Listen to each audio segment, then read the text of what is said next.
All right. Okay, so I guess we could talk about a little bit, as far as, going to the University of Texas, in the 60s, late 60s and everything. Were you ever involved in any, I know during that time there was a lot of what they call the Chicano movement during that time period. And a lot of universities around Texas, there's a lot of activism with Mexican American students. Were you involved in any of these? No, gotta go back in my head to the 60s, and there was a lot of that going on with Raza Unida in Crystal City, and we heard about it and we knew a lot of that. But at the University of Texas, there was not a Mexican American student organization that I ever knew of, and it was an unwritten kind of a feeling, I guess. I mean, an unwritten law, or you could read between the lines. You didn't pledge sororities.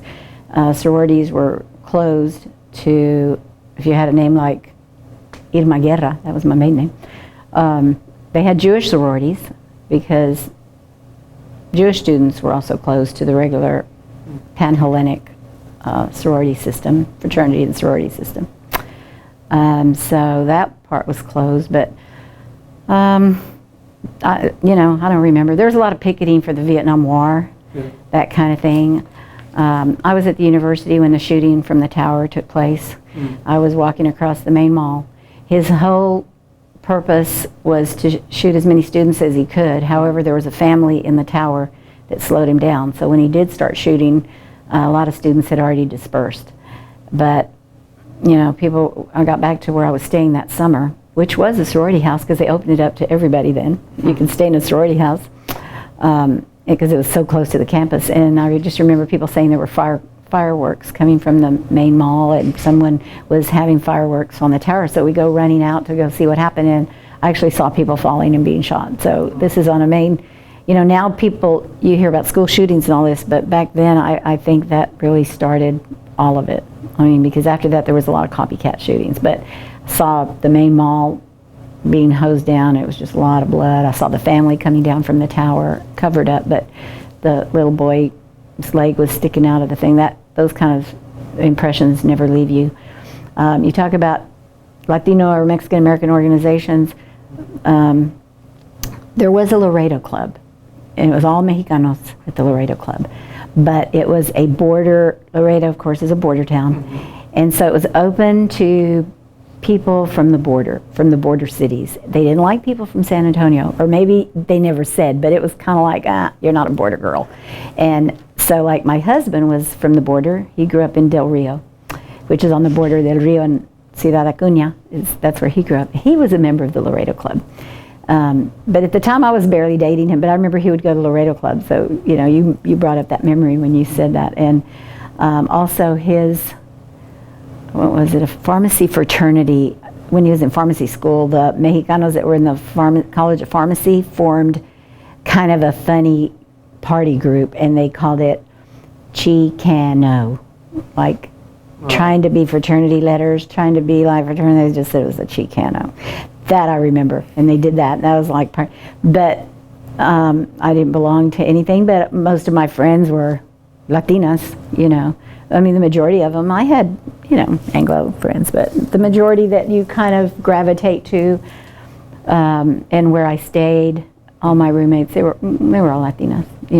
Some from San Antonio, some from the Valley, some from and then like my husband stayed at a house that was still in existence that my dad stayed at when he went to the University of Texas, which was a rooming house, and it was like for Mexicanos. We were kind of like a Saldivar house. It was a lady and her sister ran Saldivar house, and lots of people went through that house. Lots of people that later became judges. Henry B. Gonzalez, who was I don't know if you've ever heard of him, state representative, congressman from San Antonio, stayed in that house. My dad stayed in that house, Saldivar house, and then it's just funny because my husband stayed in that house. It's kind of like Mexicanos men knew about this rooming house called Saldivar house, so they kind of gravitated to that house. But there was nothing that I know for women or organizations back at that time.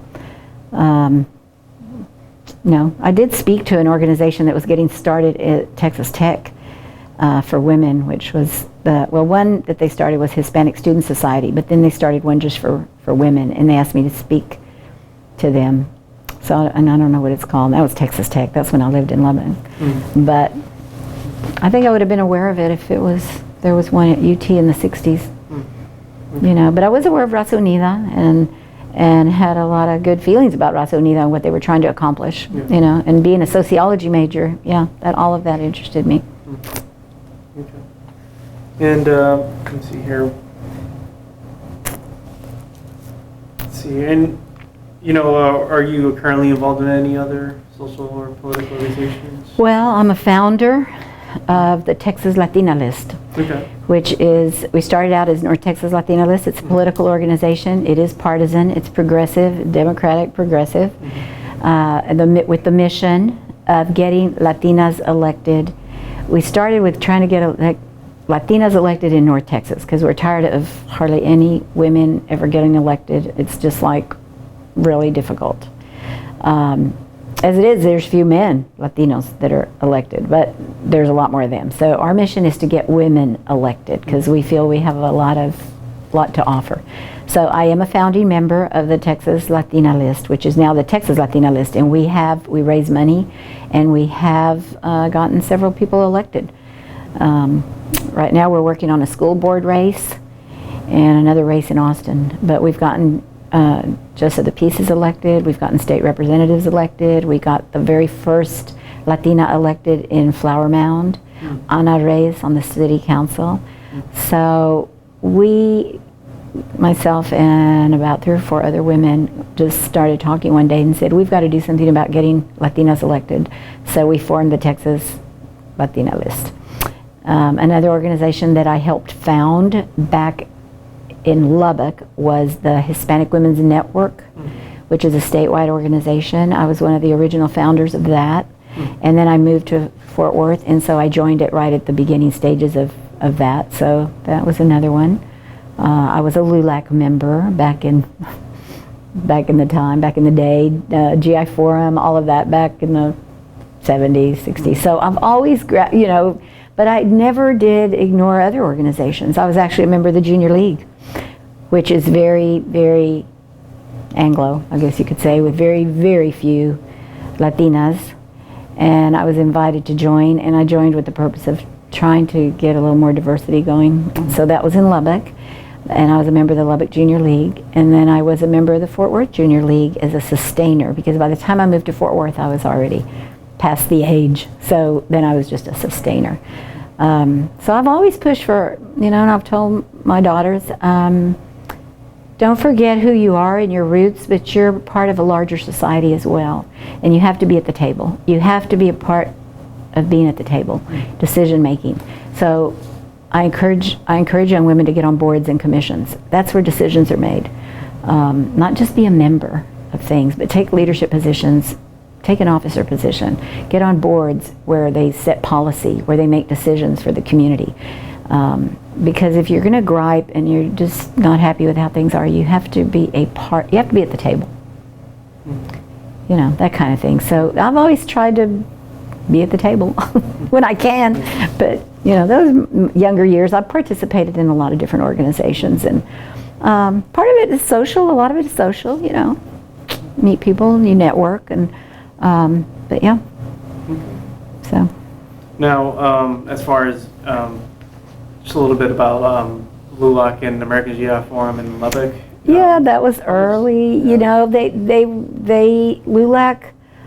they were fighting at the time for some injustices in the schools, and then on the city council and the county commissioners trying to get single-member districts was a big push that LULAC was doing. So we got involved in that to change it, because at that time, a lot of political school boards and political organizations are very much at large. So the Latinos were very underrepresented. So single-member district, LULAC had to raise money to push for that, and so they got single-member districts in Lubbock. I don't know when Fort Worth got it. Single-member districts around the city. You know what that is. City council, all of that. So LULAC always was a part of that, but you know, I was raising a family. They were young, but I would go to meetings. I never took a big leadership role in LULAC. And GI Forum, we joined as a supportive. My husband never did serve in the armed forces or anything, which is really that's what GI Forum is. It was formed by military coming back after World War II, being discriminated against. So they started the American GI Forum. But his dad was had served in World War II, and he was a member, so he always has supported the organization. You know, just been a member of that. But here in Fort Worth, I had never joined LULAC or GI Forum. I did join Tejano Democrats. As a matter of fact, I forgot to put that down. I'm a member of the Tejano Democrats and the Texas. Politically, it's the Democratic Party, Tejano Democrats, and I just joined that a few months ago. I've been a member before, but I rejoined. And then the Texas Latina List. Those are the political organizations. MANA is a national organization, and they have chapters also. And Hispanic Women's Network does some partnering with them. I'm a member of MANA. Amanda Arizola, you know her. She's here. She's the president of MANA. I'm a member of that too. So, but you know, and then, as you get older, I mean, this was a lot in the 90s and in the early 2000s that I participated in a lot of community boards and commissions. But once I lost a lot of vision, I don't drive. So when you don't drive anymore, and you have to be dependent, you don't have transportation, you have to make sure it changes your lifestyle in the sense that you can't just get in the car and go anywhere. You have to plan things. People have to, you depend on people.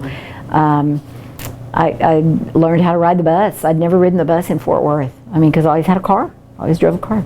So I learned the bus routes. I learned if I wanted to go to the mall, I'd get on the bus. I rode the bus. I'd go downtown, I'd ride the bus. And if it was easier for one of my daughters to pick me up, they'd pick me up downtown.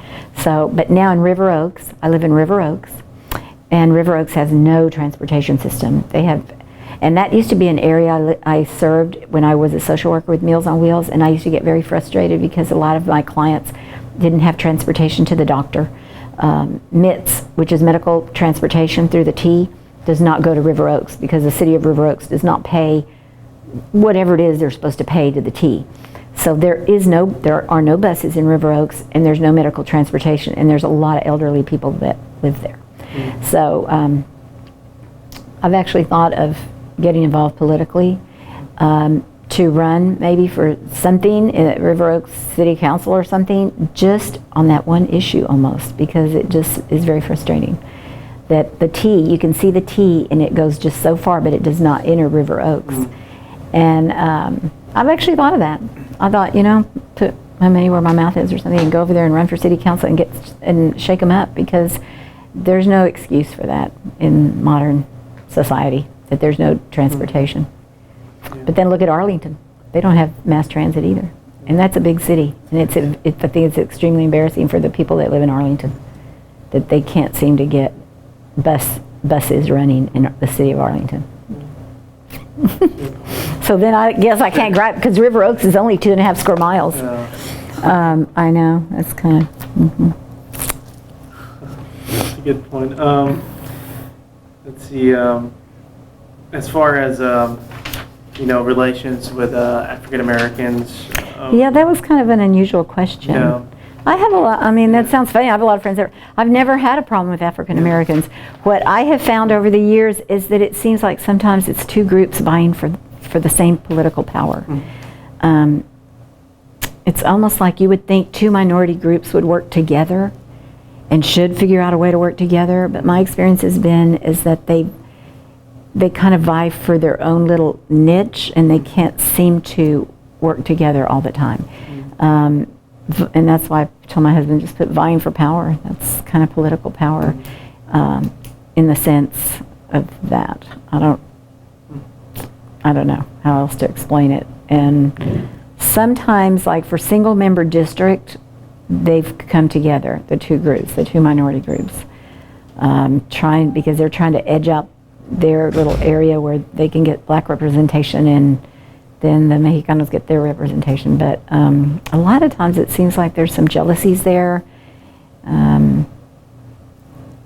It's really very personal. You need to overcome that personally by personal contacts and communication and that. But sometimes my experience is vying for power, political power.